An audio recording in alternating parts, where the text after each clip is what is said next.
ба тафсилоти гузоришҳо таваҷҷӯҳ кунед. 3 нафар ғоратгар ки баъдан милитсия шахсияти онҳоро муайян намуд, бо истифодаи зӯроварӣ хазиначии нуқтаи фурӯши сӯзишвории газоил воқеъ дар ҷамоати деҳоти Ҳайдар Усмони ноҳияи Бобоҷон Ғафуровро латукуб намуда 1800 сомони маблағи хазинаро тасарруф карданд. Ҳарчанд ҷиноят содир шуд, аммо милитсия ба ҳаракати ҷиноятӣ иттифоқи сегона нуқта гузошт.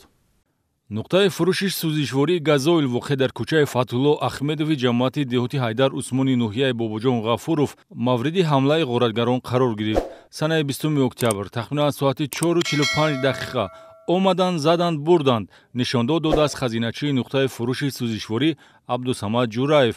ғоратгарон ки 3 нафар буданд ба нуқтаи фурӯши сӯзишворӣ ворид гашта, хазиначиро мавриди латукуби шадид қарор дода ошкоро пули хазина 1800 сомониро тасарруф карданд. дар дораи чорабиниҳои оперативии ҷустуҷӯӣ гурӯҳи сафарбаршудаи оперативӣ аз ҳисоби кормандони шӯъбаи Кофтукови ҷиноятии раёсати Вазорати корҳои дохилӣ дар вилояти Суғд бо гузашти як ҳафта аз рӯзи ҳодиса изи ҷинояткоронро пайдо намуданд. Шаҳрвандон Маърупов Аҳмад Маъруфович соли таваллудаш 1996, Саидов Мустақим Саидаҳмадович соли таваллудаш 1992, истиқоматкунандагони ноҳияи Синои шаҳри Душанбе ва Мирзоев Самандар Рамазонович соли таваллудаш 1996, сокини ҷамоати деҳоти Худоёр Раҷабови ноҳияи Восе дар ҷинояти мазкур ба ҳайси гумонбаршуда дастгир шуданд. барои чӣ маҳз нуқтаи сӯзишвориро интихоб кардед? барои чӣ дигар ҷо нарафтеду махсус ҳамонҷо рафта ҳамин корро кардед? омадем дар ними роҳ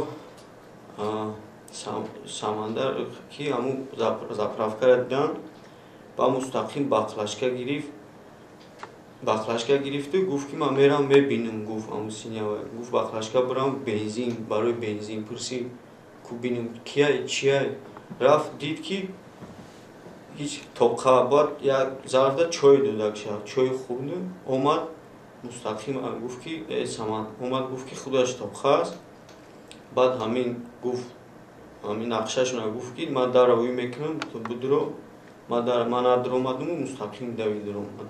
ба маълумоти тафтишоти пешакӣ дастгиршудаҳо дар ҷоддаи ҷинояткорӣ навкор набуда, Аҳмад Маърупов соли ҷорӣ барои дуздӣ суд шудааст. ҳаммаслакони ӯ Мустақим ва Самандар дар Федератсияи Россия бо ҷурми роҳзанӣ ва ғоратгарӣ суд шуданд. ҳадафи ба даст овардани пули муфт ва аз ин ҳисоб машғул шуданд ба айшу ишрат ва сайругашт онҳоро ба вилояти Суғд овардааст ва гумон доштанд ки нақшаашонро амалӣ сохта амалу рафтори ғайриқонуниро идома медиҳанд. ғоратгарӣ дар нуқтаи фурӯши сӯзишвории газоил қадами аввалини онҳо буд. ҳарчанд ба мақсад расиданд, аммо ҷинояти содир намуда озодию осоиштагии онҳоро барҳам зад. зарари расондашуда ба нуқтаи фурӯши сӯзишвории ҷамоати дорои масоҳи маҳдуди газоил воқеъ дар ноҳияи Бобоҷон Ғафуров ҷамоати Ҳайдар Усмон пурра барқарор карда шуд.